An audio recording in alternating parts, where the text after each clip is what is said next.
Lagi dan lagi. Kalau Maria Segaf juga notice ya, kalau kita bermain media sosial melihat bagaimana video-video yang kemudian banyak yang viral, banyak yang beredar di media sosial, bukannya semakin menurun, aksi perundungan ini justru semakin banyak ya, Ayah ya. Itu dia yang kita miris, bahkan tidak sedikit pula para pelaku perundungan ini memvideokan, bahkan mempostingnya di media sosial. Bagi orang tua gimana nih? PR-nya kan sebenarnya di korban. Ada yang korbannya kemudian sampai tega melukai mungkin pelaku-pelaku bullying, ada juga yang kemudian korbannya hingga nekat mengakhiri hidupnya sendiri. Ya itu dia, kita coba akan cari tahu ya, tidak hanya dari kacamata korban, tapi juga dari kacamata pelaku. Sudah hadir di sini ada psikolog Universitas Pancasila, ada Mbak Oli Grasinta. Selamat pagi Mbak Sinta. Selamat pagi Mbak Sinta. Selamat pagi, waalaikumsalam warahmatullahi. Terima kasih sudah hadir. Kami hadirkan juga ada Kornas Jaringan Pemantau Pendidikan Indonesia, ada Mas Ubaid Matraji. Selamat pagi Mas Ubaid. Selamat pagi. Mas Ubaid. Ya, kita ingin tabayun pagi hari ini ya. Kita coba ingin cari tahu solusi dan juga apa sih sebenarnya akar masalah dari kasus perundungan di Indonesia. Kalau dari Mas Ubaid sendiri, sebenarnya apa yang salah sih Mas dengan dunia pendidikan kita? Ya, jadi kami turut berduka ya atas kejadian di SMP Negeri 19 di Kota Tangerang Selatan. Dan menurut catatan JPPI, ini tentu tahun ini itu bukan kejadian yang hanya terjadi sekali ya, tetapi JPPI mencatat sampai bulan November ini ya, itu sudah melampaui data di 2024 ya. Wow. Sudah 601 kasus kekerasan. Ini belum penghujung tahun. Angka ini tertinggi? Iya, dibanding tahun lalu kami mencatat ada 573 ya. Jadi ini per November sudah lebih gitu. Dan dari lihat persentasenya itu separuh ya, setiap tahun itu ya, separuh dari kasus kekerasan itu adalah kekerasan seksual, lalu 30%-nya itu adalah perundungan ya. Karena itu perundungan ini menjadi kasus yang sangat serius di lingkungan pendidikan. Nah, pertanyaannya adalah kenapa kok terus terjadi gitu. Yang pertama, kasus perundungan ini tidak pernah dianggap serius oleh sekolah. Sehingga laporan ke kepala sekolah, laporan ke dinas pendidikan itu seringkali disepelekan. Sebentar Mas, kalau berbicara soal ini sekolah kan bukannya kemudian banyak sekolah yang juga punya tagline begitu ya, punya motonya adalah anti bullying, menjaga siswa, bahkan di sana ada guru BP, ada guru BK. Apa tugas mereka kalau gitu? Ya, justru kami mempertanyakan ya, apa peran-peran yang selama ini mereka lakukan. Justru data kami 2024 itu 43% itu pelakunya adalah guru, ya, pelaku kekerasan gitu ya. Bahkan di antara pelaku kekerasan, baik kekerasan seksual maupun perundungan, pelakunya adalah guru BP gitu.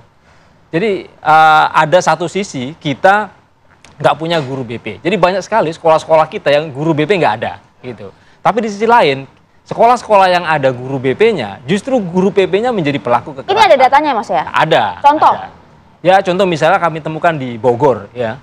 Pengakuan dari para korban ketika kita dampingin, itu pelakunya adalah guru BP.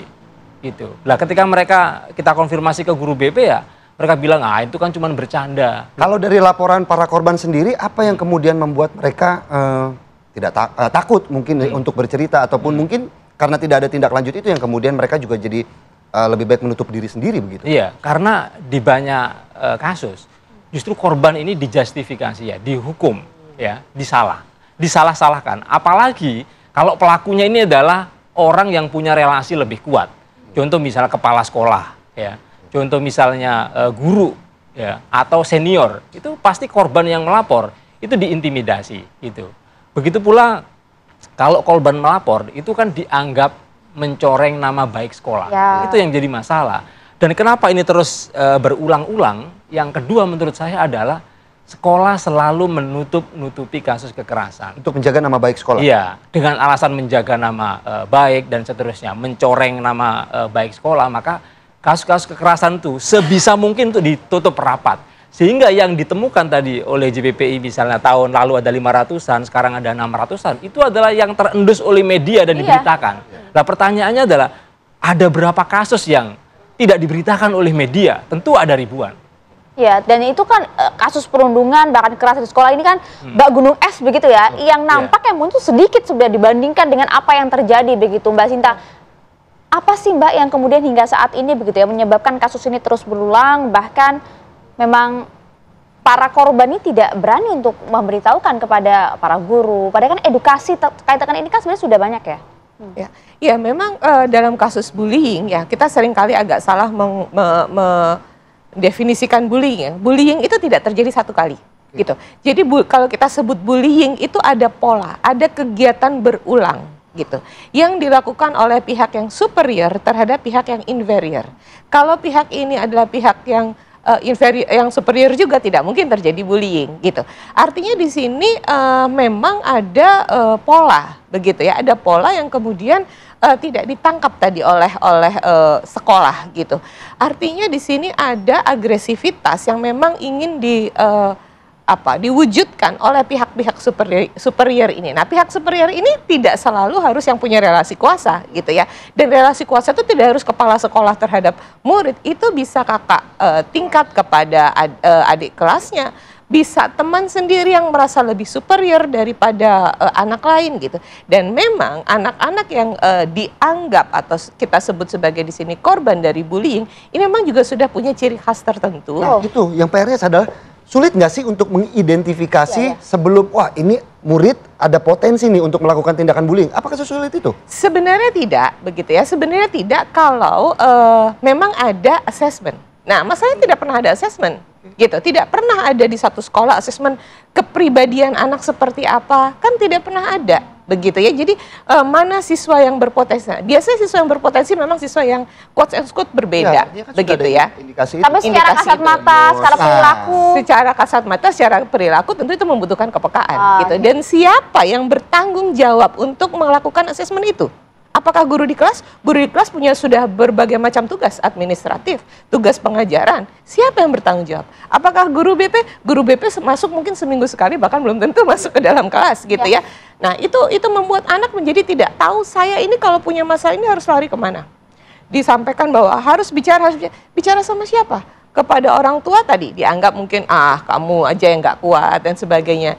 Kepada guru tidak ada juga solusi, bahkan tadi disampaikan ditutup-tutupi, bahkan dia menjadi pihak yang double victimization. Nah, anak-anak ini selalu mengalami double victimization tadi, sehingga dia akhirnya frustrasi dan tadi bisa menjadi dua, agresi terhadap dirinya sendiri, dia menjadi semakin stres, frustrasi, depresi, bahkan ujungnya bunuh diri. Kita beberapa waktu lalu yang juga tahu dia menjadi ODGJ dan membunuh ibunya gitu. Atau keluar. Nah, baru akhir-akhir ini kita melihat bahwa agresinya muncul keluar ya, seperti peledakan dan tadi juga pembakaran. Itu enggak semua anak bisa melakukan itu begitu. Jadi yang lebih banyak adalah itu kembali melakukan agresi terhadap dirinya. Jadi ini double victimization. Oke, begitu. Mas Ubaid, kalau versinya Mbak Sinta adalah sebenarnya bisa saja mengidentifikasi asalkan ada kepekaan. Bagaimana kemudian tanggapannya Mas Ubaid? Pihak sekolah. Kan itu tidak dianggap sesuatu yang penting bagi sekolah. Iya, jadi yang dipikirkan oleh sekolah, dinas pendidikan itu adalah dari sisi akademik.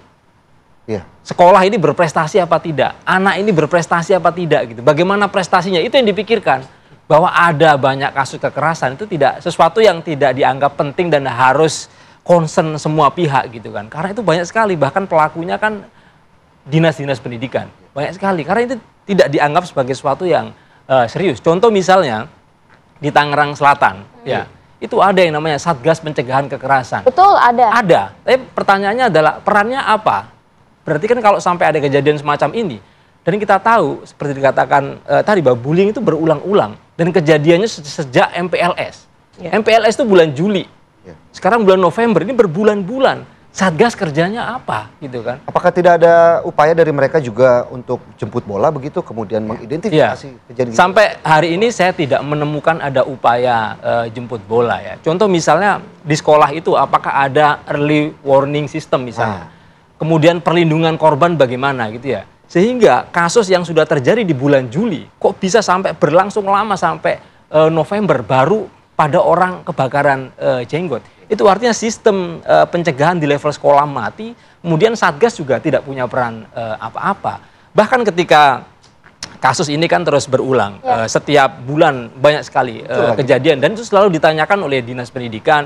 Kita konfirmasi ke Kementerian Pendidikan Dasar dan Menengah, jawabannya adalah kita sudah bikin Satgas, kita sudah bikin tim pencegahan. Tapi gerak nggak kan itu pertanyaannya? Tapi iya, perannya apa? Mereka paham atau tidak? Justru yang terjadi dari evaluasi kami adalah justru kasus kekerasan di sekolah ini tidak jelas. Gitu ya. Contoh yang dulu di Lebak ada murid merokok, kemudian ditampar oleh guru, ya kan? Itu gimana sikapnya? Pertama kemudian guru dinonaktifkan.